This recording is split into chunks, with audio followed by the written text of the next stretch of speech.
Hi, I'm Xavier, and this is Ask a Uber Driver. And today we're going to talk about economics. And today the question is, how is it possible that people are so poor and desperate when the economy is so strong and growing so much? So to do that, I need to talk about three different economic systems: China, the United States, and France. One of the systems is China, where the government imposes a lot of rules on its citizens with almost total control over them. In the China system, the citizens have no say on the economy. China operates under a socialist market economy, or something called the planned economy. The China economy is a blending state-owned enterprise control with market-oriented reforms. The principle is that the government owns about 100 companies called SOEs, state-owned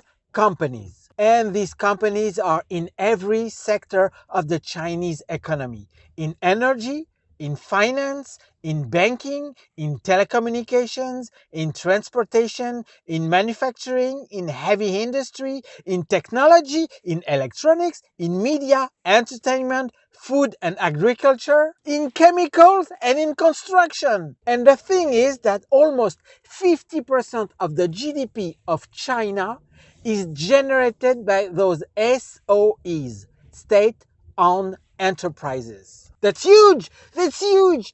Half of the economy is generated by the government. But what are the results of the system? So the result of the system is that the country is rich and has an economy that has a high GDP growth. For example, in the past 20 years, the GDP of China has grown anywhere from 5% to 8%. Last year, for example, the GDP growth of China was 5.4%.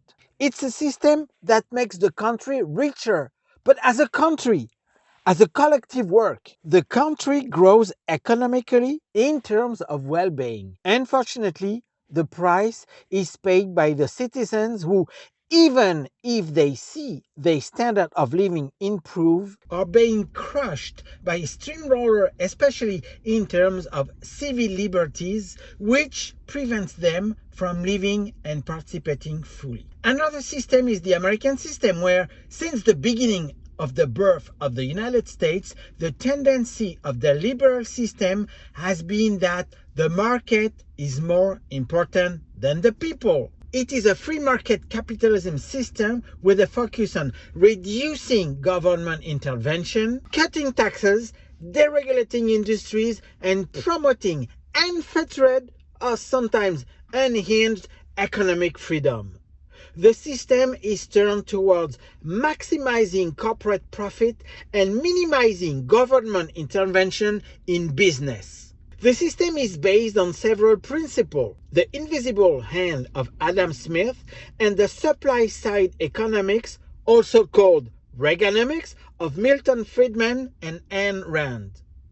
So in fact, what is absolutely incredible is that the system favors business owners and investors to the detriment of its people, that is, the US citizens. So how do we get Americans to believe that this kind of system is going to help them getting richer? It's easy, really. The oligarchs tell the people that if the market develops, each citizen will be able to share in the fruits of a developing market. Now, if the pie is bigger, each citizen should have a bigger slice, right? This is called trickle-down economics. It's a theory that by reducing taxes and regulation for the business and the wealthy, it's going to stimulate the investment and economic growth, which eventually benefits all levels of society through job creation and increased spending. Well, obviously, this is not working. Because guess what? 50% of the wealth of the country is owned by only 1% of the country. And the bottom 90% of the citizens only own 15% of all the wealth of the country. It's a total disaster.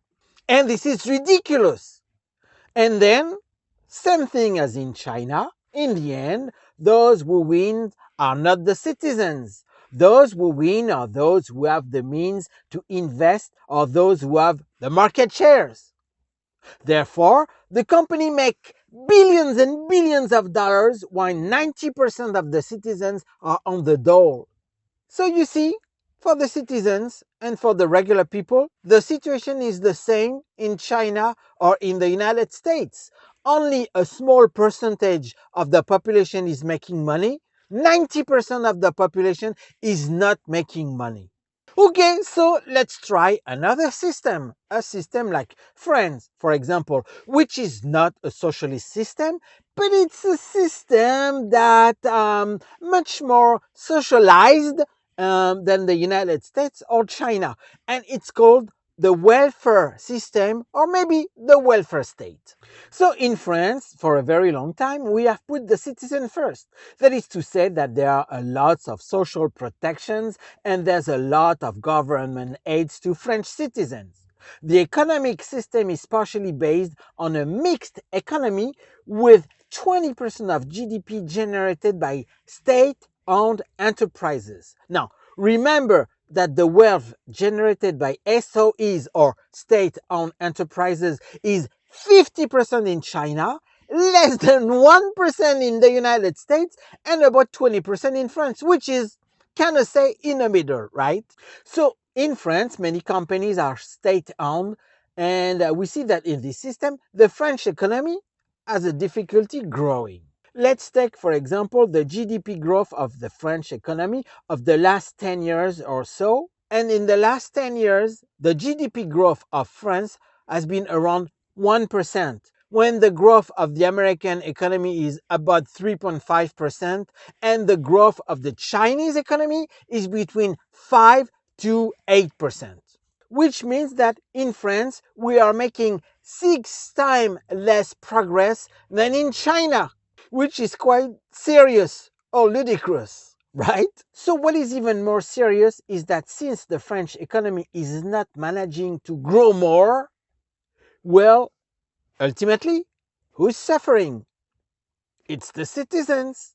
Because the less money the government is making, the harder it is for the government to help its citizen, right? It's logical. Less money for the government, less money for the citizens. So in the end, what happens? It's the citizens who are getting poorer and poorer. Because for decades, the French system has been focused on the well-being of citizens and not necessarily the well-being of the state. So here's the thing. The money that is generated by France is used to pay its citizens and not to invest in the future. So the less France invests in the future, the less money France is making. Logical, right? And the less money the state makes, the more difficult it is to pay its citizens. And therefore, the welfare state is collapsing. In conclusion, in each of these three systems, it is the worker or the regular poor citizens who, remember, represents 90% or even up to 95% of the country who cannot make ends meet. This is terrible! And as a result, none of the three systems is working. It's true, we should change each of these three systems. But to be replaced by what? And who's gonna change the system?